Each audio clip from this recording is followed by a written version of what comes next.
Learning Ally is a proud sponsor of the Empowered Dyslexia podcast. Learning Ally, a nonprofit education organization, helps to transform the lives of struggling learners by delivering proven solutions that help students reach their potential. We have a heritage of supporting students with a reading deficit like dyslexia. Our award-winning human-read audiobook solution helps students in grades 3 through 12 access books they want and need to read to help them succeed. Visit www.learningally.org for more information.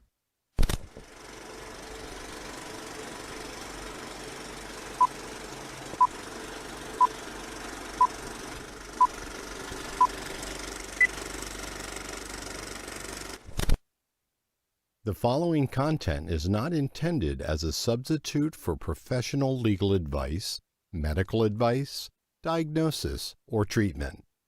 Always seek the advice of your attorney, advocate, physician, or other qualified health provider with any questions you may have regarding any medical or educational concerns.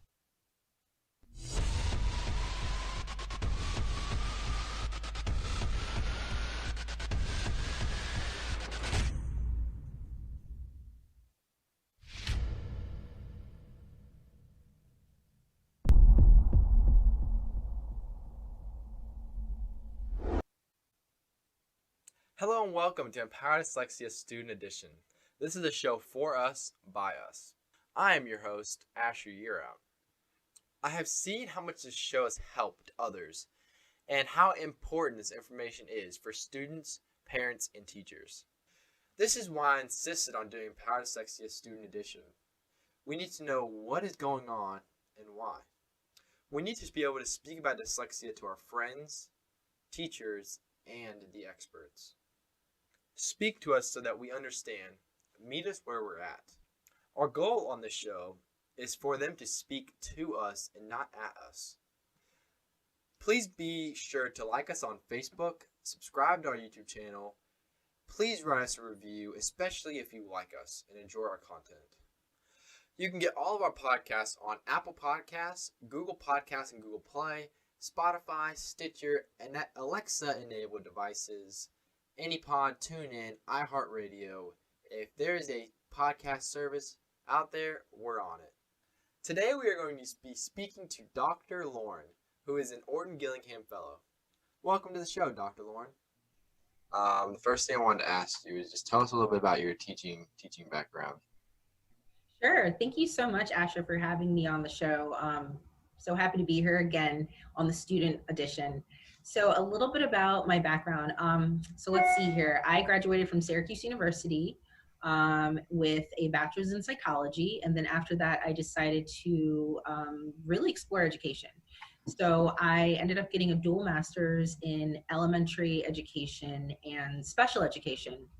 And so because I really wasn't ready to kind of plunge right into elementary ed, I really felt like special ed was kind of more of my strong suit and more of my interest, just based on my own personal experience as a student.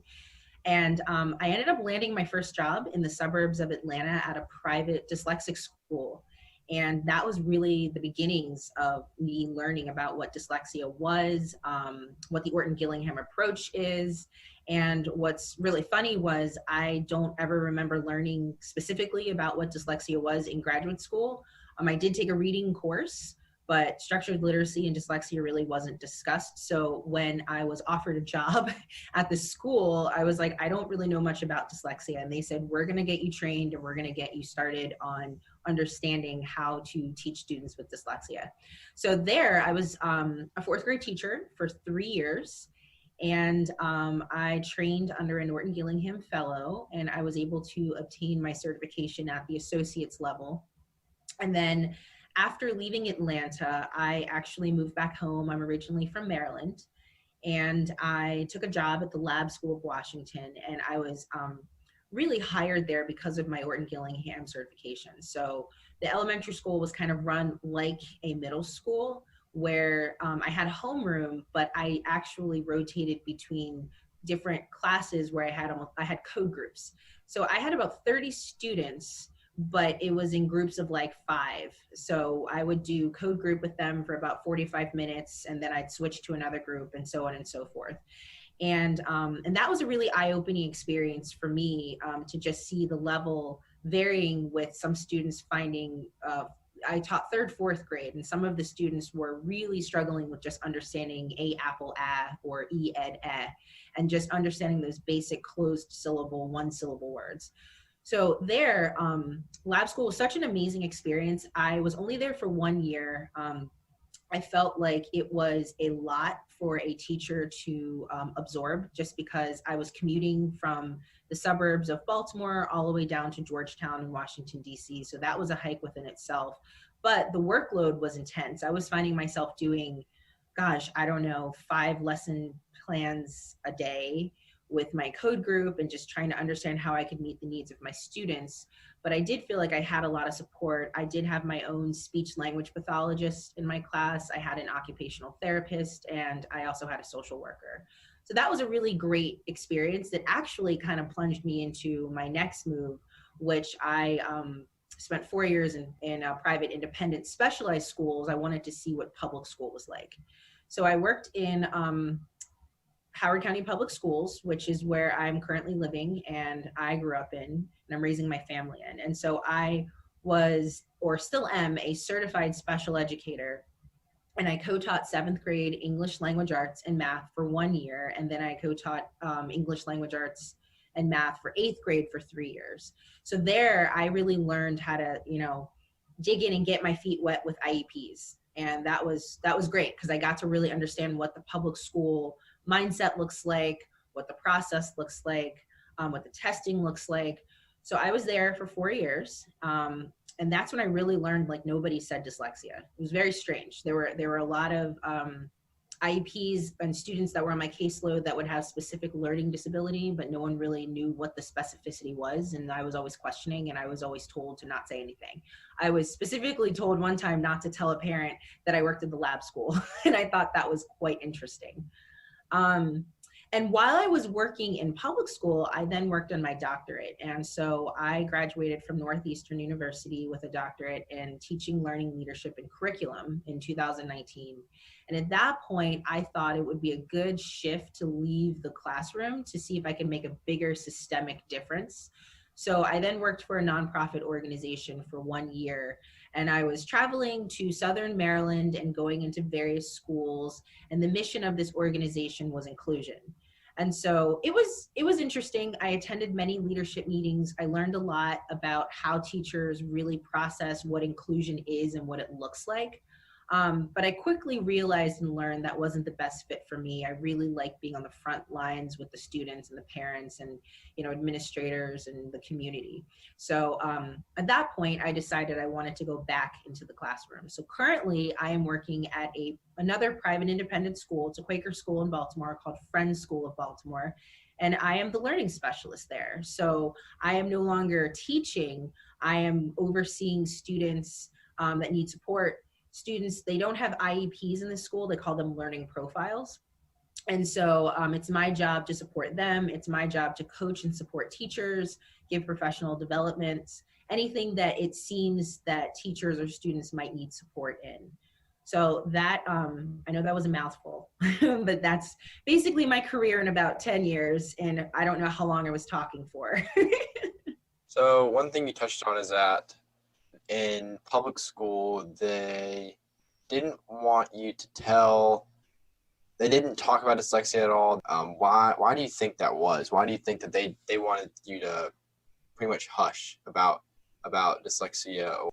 You know, honestly, that's a $1 million question. You know, I think even when I was first kind of told don't say anything, I was really confused, because as a parent and as a teacher, I'm thinking, well, wouldn't you want parents to have all the information so they know how to support their child? Wouldn't you want the teachers to know so they can teach to the child's ability, to their differences, and accommodate? I think a lot of it might just be lack of knowledge. I think people don't know what they don't know. And I think for some people, from my experience, if they've only worked in public school, there is very much a standard and a protocol and a procedure that you follow, and you just don't question. And I think that's part of the issue. You know, if there are, I'll say this, data speaks volumes. So if there are numbers that are showing you that students are dropping out by high school, students are not passing certain benchmarks in standardized tests, and it's in literacy or in third grade, all of a sudden reading scores are not doing well. The scores aren't, you know, the students aren't performing at the best of their ability. Like, those are things you can't ignore. And I just feel like sometimes maybe teachers don't know what to do. Like, if they actually acknowledge this is a problem, they have to figure out a solution. And I truly feel there just isn't or wasn't a solution that was an option. And I still don't understand why that is. I don't know if it's financial. I don't know if it's, you know, people think, or people have said, well, some disabilities are invisible, which can be hurtful to some people to feel like, well, this is something that I need support in and you don't believe in it. I think it's a lot of different components, if I'm being honest. But what I want to say is that, you know, as a student, we already know something wrong, because looking at our peers, you can already tell that we're not, you know, if they give us a reading assignment, they want us to read this page, and they gave us 5 minutes to read the page, and we're only on the first paragraph and everyone else is done in the 5 minutes. You know, we can kind of, you know, connect the dots and figure out something's wrong. But if the teachers are being told not to say anything and not to tell teachers or other teachers or parents or administration that this kid might have a disability, you know, that's pretty much setting up these kids for failure. Mm-hmm. At the end of the day, I would say it's really selfish of them to do that, because at the end of the day, you're hurting your campus and you're hurting the students' lives. Just in the sense of if they don't know what's wrong and they think that school isn't just for them, Mm-hmm. well, they're just going to drop out. You know, there's nothing really stopping them at that point, because there's nothing to lose. You know, at school, you know, for me, if I was almost that way just in middle school. I was like, there's nothing to lose. You know, I wasn't able to read that well. In 8th grade and going into freshman year, I was reading at a 4th and 5th grade reading level at 15 years old. I could have definitely seen myself dropping out at that time if I wouldn't have gotten any help. But pretty much that's just saying that these kids aren't good enough for this education, and that you don't want to get them identified or at least help them out. Mm-hmm. That's pretty much setting them up for failure. What was your turning point? You said, you could see yourself potentially dropping out if you didn't get help. What was the turning point for you? At the beginning, right before freshman year, I started the NOW program with Dr. Conway, and I was doing that 3 hours a day for about 2 weeks, and then I was doing it 1 hour a day after that during the school year. And I did the NF program, which is reading and spelling, and that helped me a lot. But I was still kind of seeing that I was up there, but I didn't know how to keep the information that I was reading. Okay. And during beginning of quarantine, so probably around the beginning of May, so May 4th, I think the day I started. I did the mental imagery program with him, and I did the mental imagery program from May to just a few weeks ago, and that has helped me tremendously, just in the sense of I'm able to read a selection, read a passage or a story, whatever you want to call it, and image the story. Image the story as in the sense of I can detail, put every piece of detail into full, like an actual movie, and Cool. and be able to summarize it on paper, and then go in and store the story and the information I just did, and then a few weeks down the road, I can recite that information and tell them in detail what happened during that story. And that's helped me with being able to hold on to information that I've read and be able to write summaries and being able to fluently depict and image these stories that I'm reading. That's amazing. So it sounds to me almost like the visualizing and verbalizing. So you're able to not just decode, but you're decoding and you're also reading and understanding, and then you're like making that mental picture in your mind. That actually reminds me of a speech pathologist I worked with, and she would always talk about, you know, reading is making a movie in your mind and really understanding and following along.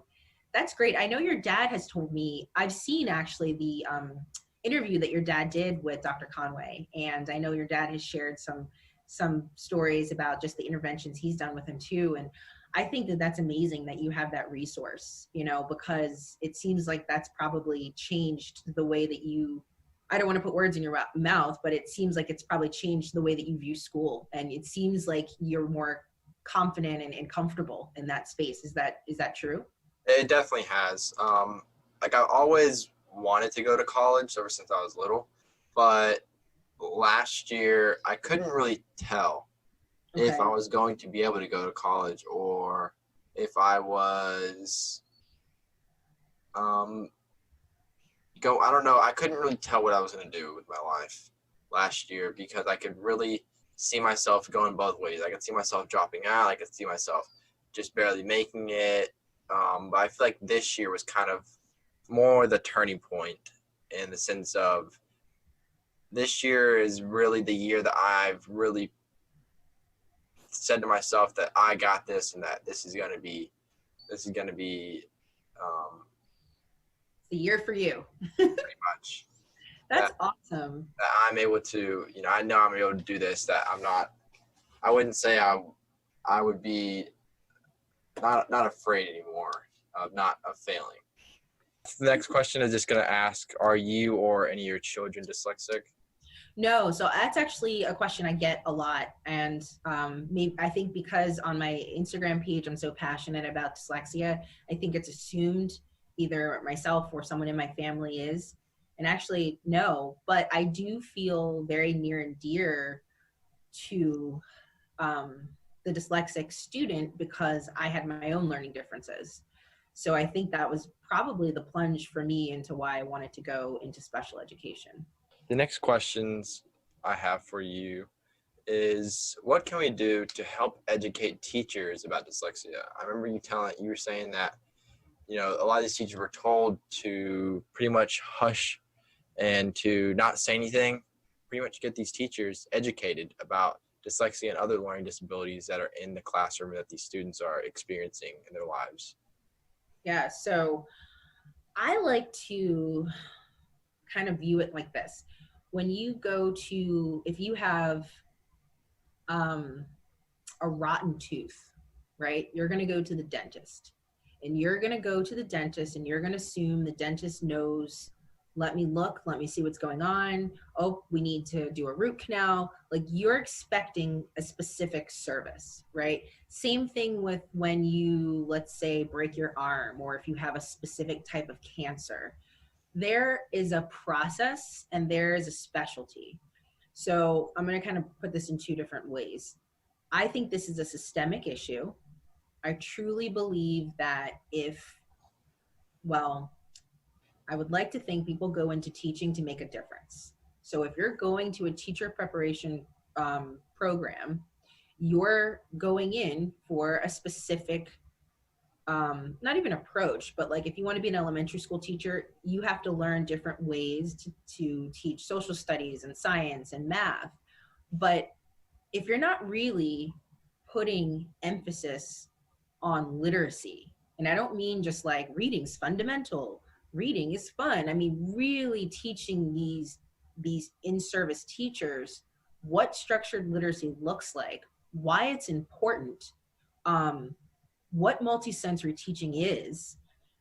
I think that that's part of the issue. And I think that because, first of all, that's not taught, and I can't say not, you know, there are some universities that are doing better, and that I have researched, and I did a post a while ago that do have some sort of Orton-Gillingham spinoff or certification or training or something. But if you're not teaching the teachers or in-service teachers what that means and what it looks like, they're not going to know what they're looking for. They're not going to understand. You can't just have a program that your school district gives you and you have cute little books for circle time and say, open up to page 5 and expect kids to understand how to read. I mean, I think about when I was in elementary school and I'm like, how did I learn to read? I don't know. I just did.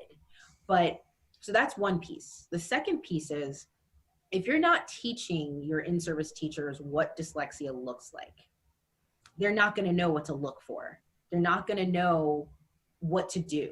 They're just going to say, oh, this kid can't read. Or, oh, the biggest thing is, oh, this kid is a behavior issue. Or what I've heard is this kid is lazy. This kid is lazy. This kid, you know, is just all over the place. Or this kid doesn't care. Like all of these judgmental comments when really it's like, if we take the doctor approach, right? So I understand because I have an elementary master's. It's a lot of work being an elementary school teacher. You know, I did have to take a science, a math, a reading, a social studies course.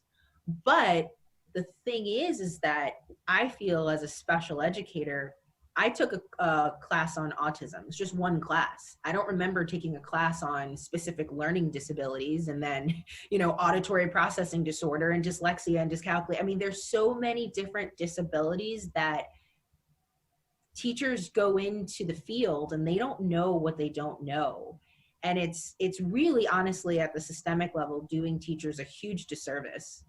And then when the teachers don't know what they're doing the students a huge disservice. And those are the ones like yourself, you want to feel empowered to come to school and say, you know, I can read, I can, you know, look like my peers in that sense. And I do have the confidence.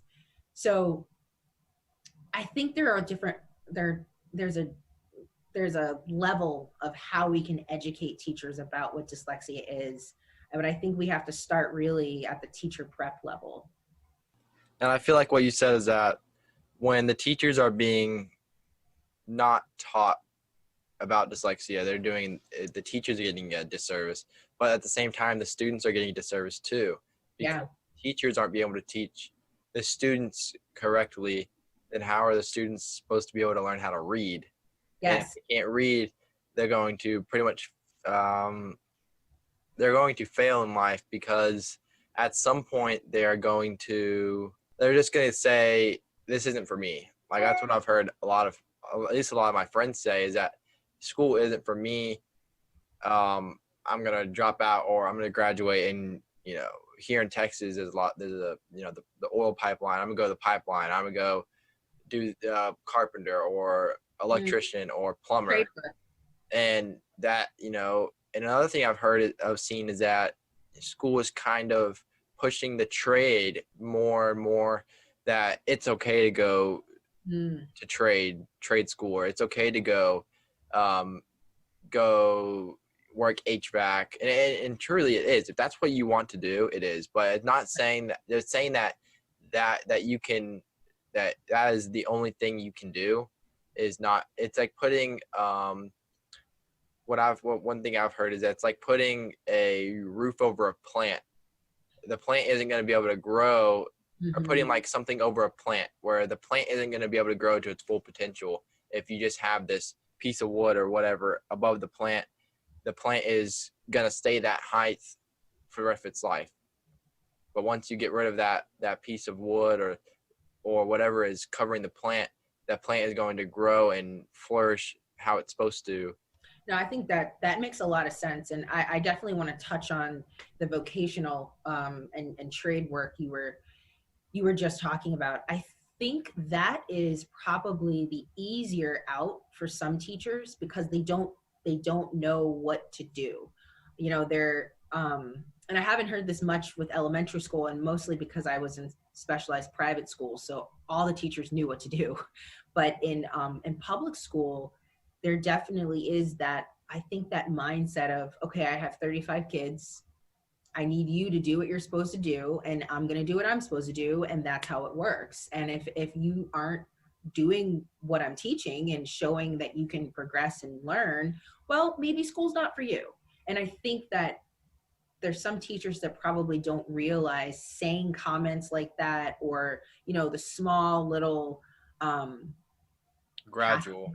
Yeah, like the or gradual, because it's not like it's like once it's like once a day or like once a week or once a month. But those passive aggressive gradual comments kind of, it's like Jenga.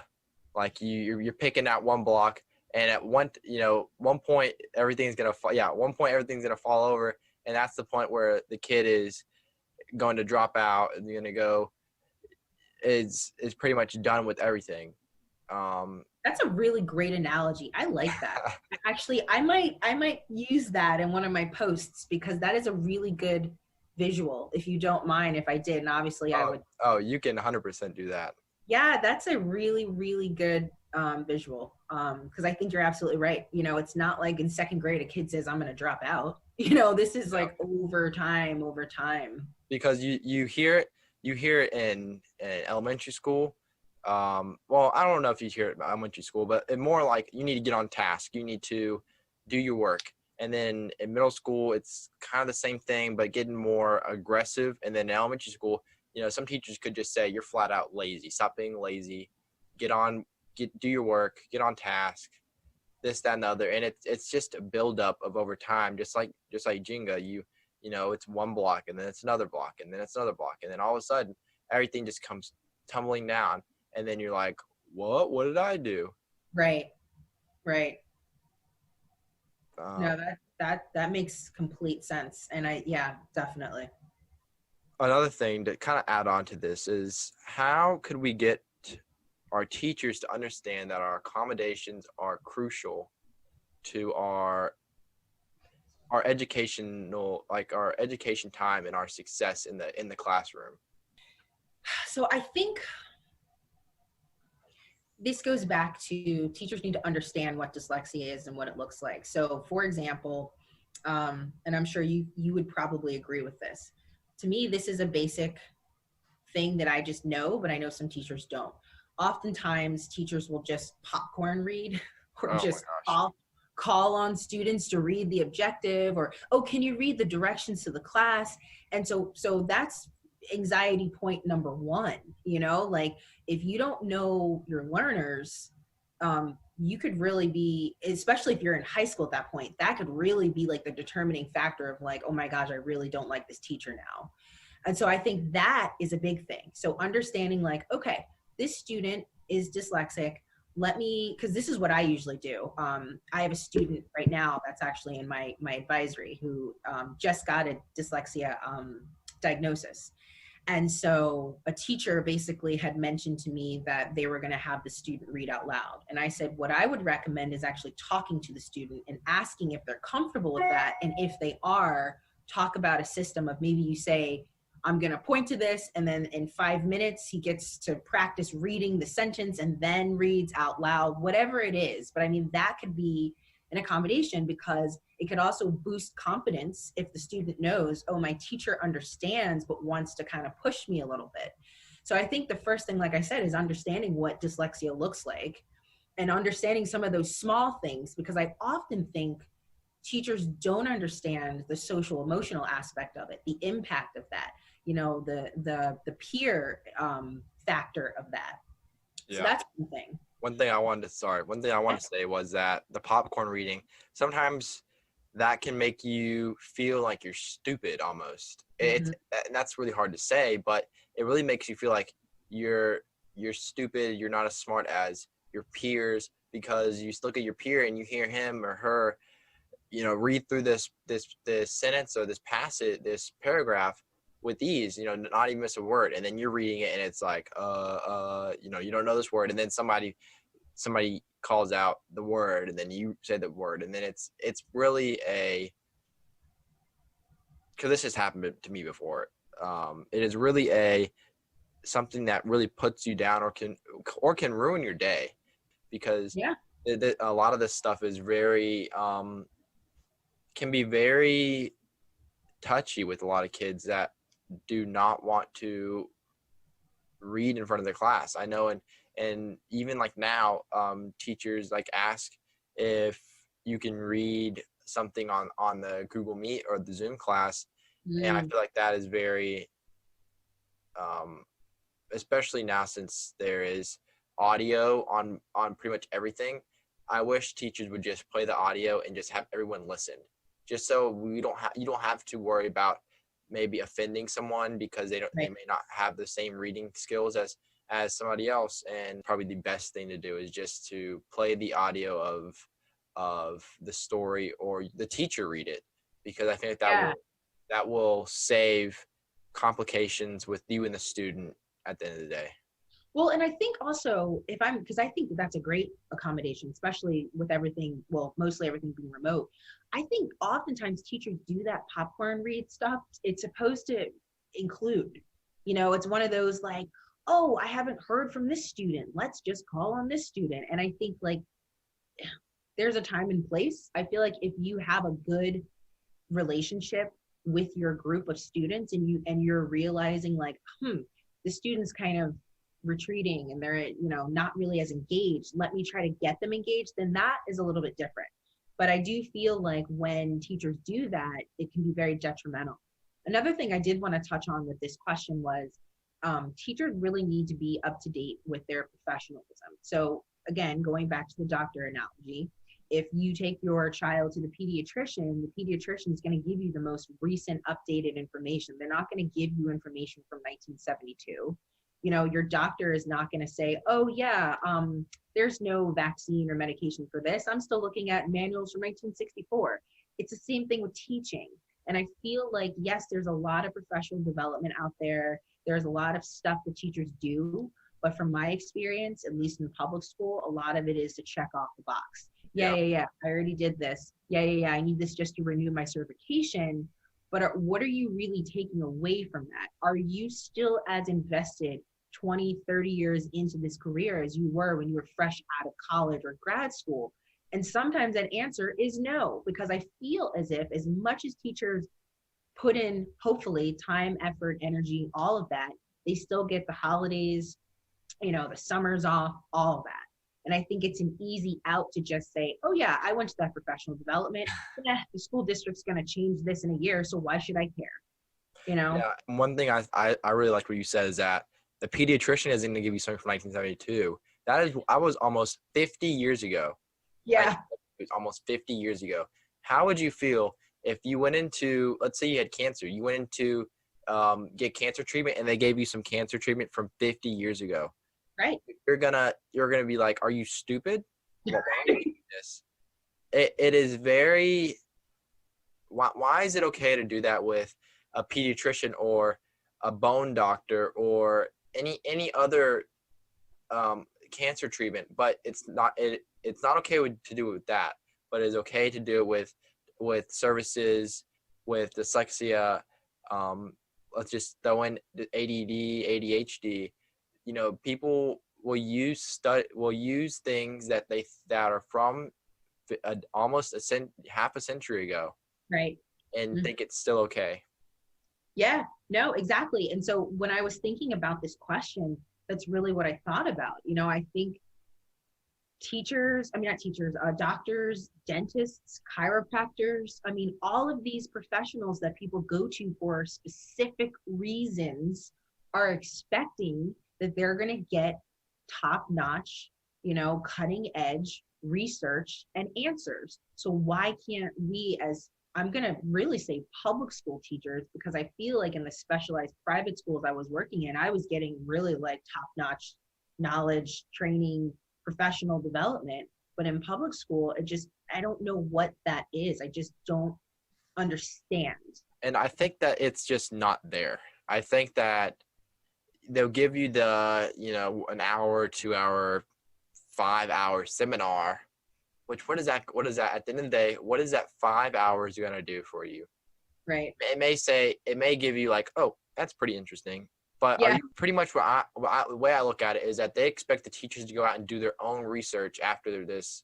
And maybe this isn't true. Maybe this is just me looking at it from a student's or a kid perspective. But what I see is that I see them giving you this information, giving you little to hardly any information, and expecting the teachers to go out and kind of do their own research over these topics and over these learning disabilities for them to really be a good teacher, not for the regular students, but for the students with disabilities. Right. Like that is very unprofessional, because you wouldn't do this for someone that is wheelchair bound. You wouldn't tell the wheelchair bound kid to go walk up the stairs. Right. That's wrong. But you're pretty much telling the dyslexic students to, oh, you're okay. Here's a pat on the back. You can get through this. Well, and yeah, and I think it's interesting. I think you're absolutely right. I think your student perspective, I always think students are always spot on. Yeah, I think it is requiring teachers to go above and beyond outside of the 5 or the 6 or 10 hour course or whatever. And I think the reality is most teachers either don't have that kind of time or don't want to make that kind of time or just don't have that kind of drive. I think it's a personality thing too. I think when you are a medical doctor, there's a level of expectation, I think. Well, yeah, but motivation and work. If someone tells you in high school, I want to be a doctor, and you know that they're a straight A student, you know that their work ethic is really intense. Their work ethic is like, they're going to do what they need to do. I think with most teachers, I think the passion is there when they say, I want to be a teacher, but something happens. I don't know how far in advance in their career, and I'm not saying this is all teachers, but I think that it's just, if you, like for me personally, I like to keep things fresh. This is now like my 4th school. I like to be in different environments. I like to learn. I like to grow. I personally like to do research. That's just me as a person. But I just feel like, as I was talking to your dad one day, I said, this is such a passion for me in an area that I can't ever just put down. Literacy and communication and writing, those are all civil rights. I actually posted on a friend's page who was a fellow in the Orton-Gillingham Academy, and I said, no person with a reading disability or a written expression disability has ever said, you know what, I just really don't want to read. I really just don't want to write. I mean, no one's ever going to say that. And if they're saying it, it's because people have demonstrated that they're not worth it, or they've demonstrated or told them you can't read. So then they bought into it. But no one has ever really said, I don't want to communicate. I don't want to feel like I can be independent and read and comprehend.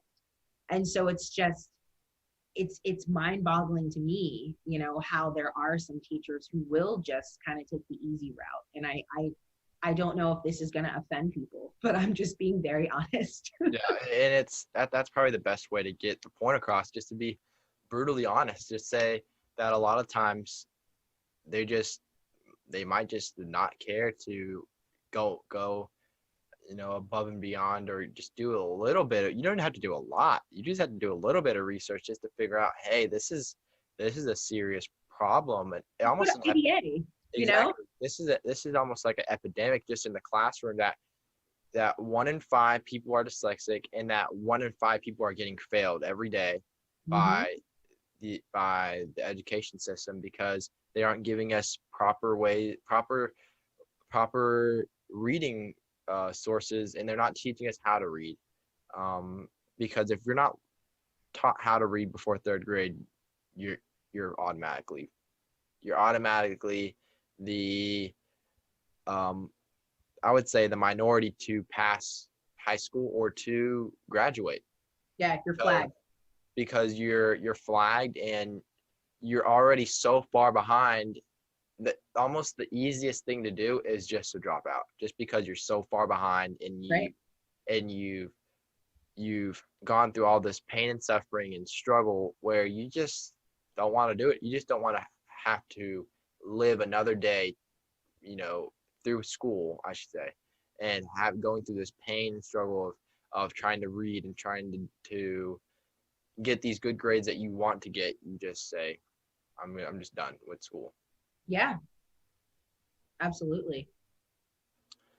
One of the last questions I want to ask is, how do you think we can get high standard intervention for kids with dyslexia? A lot of districts just make up their own dyslexia intervention, and how can we get something that is not just mumbo jumbo made up stuff that has been proven to help kids and proven to teach kids how to read, write, etc. How can we get stuff like that into the school system? Yeah, and so that's a loaded question. I really truly feel, first and foremost, this is not, unfortunately, an important enough issue to be funded federally, equally. And I think then it trickles down to the state level, then the local level. And so I really think if I want to focus on my state, which is the state of Maryland, there are many different counties within my state that do acknowledge dyslexia, but to a different extent that maybe another state might be providing or might be doing. I'm always, and I think I'm biased, but I'm always going to pitch the gold standard. Orton-Gillingham is the way to go. It is not a curriculum. It is an approach. It's a method. It is a science, and it really caters to the needs of the student and where they are, to kind of bridge that gap between where they can be in the sequence and what they're learning. And it really kind of rewires, kind of what you were talking about with your intervention with Dr. Conway. It really rewires the brain to activate different areas to make those connections and those pathways. So, I know for sure the Academy is not well versed in, training tons of teachers in different districts. And I think I hope that they're going to expand that, where it's not just such an elite. I mean, I think there is a positive aspect to it being so elite, because it is really like a privilege and an honor to be a part of the Academy. But at the same time, it's almost like, why can't we spread that wealth? Why can't some of these school districts or have principals or someone that can really have this kind of training to then support and get that mindset? I think a lot of it too with the high standards is a mindset. I think oftentimes some of these teachers have fixed mindsets where they'll just say like, well, this kid really can't learn, or, well, have you seen, I don't think the families read to the kids at home, or, they're from a really poor home or area. Like, I don't really think literacy is that important. I think it's a combination of things. And I also think you can't just have a Band-Aid of, here's this specific program. This is going to work for all, low readers, all flag readers. That's not the case, because if you're going to put in a program, it should be a structured literacy program, if you will. Yeah. There should be a science to it. So I think it's not like a catch-all answer. I think there's so many different components to that. I really think funding is a huge issue. How much funding is going into different school districts, and within the school districts, some schools get more attention than others. some school districts in some areas have more parents that are more aggressive, that really want, more for their children. So I don't think I have a definite answer. I think there's just a lot of different. Multiple. Yeah. Yeah. One thing I liked what you said is the Band-Aid. One thing I see is that let's say dyslexia is a gunshot wound. Mm-hmm. You can't just put a Band-Aid over a gunshot wound and expect the wound to heal. Like that's probably the best way to look at it. You have great analogies. I love these visuals. These school districts are giving you a little Band-Aid this big for a gunshot wound, let's say like in your right here in your shoulder. You expect that maybe it'll heal if you're lucky enough, but it's going to get infected and you might have to lose an arm because they won't give you the right treatment to let you heal. That's one thing I look at. That's how I look at it is just they're doing not even enough. Yeah. So I think this is all the time we have today. Okay. Thank you very much for coming on here. It was I enjoyed having this conversation with you, and hopefully I want to have you back on the show sometime in the near future. Yeah, Asher, this was awesome. And, as I said before, I loved doing the interview with your dad. I got my shirt on, and, you were just doing some amazing things. And I'm very happy to be here, very proud of the work that you were doing, and I would love to come back. For sure. All right. Thank you. Thank you. As a student with dyslexia, I did not understand why I was struggling so much in school. If you are struggling in school and don't know why, please tell your parents, talk to a teacher, ask them to get you tested as soon as possible. Knowing is only half the battle. We can't stress that enough, that early detection is key to your child's success.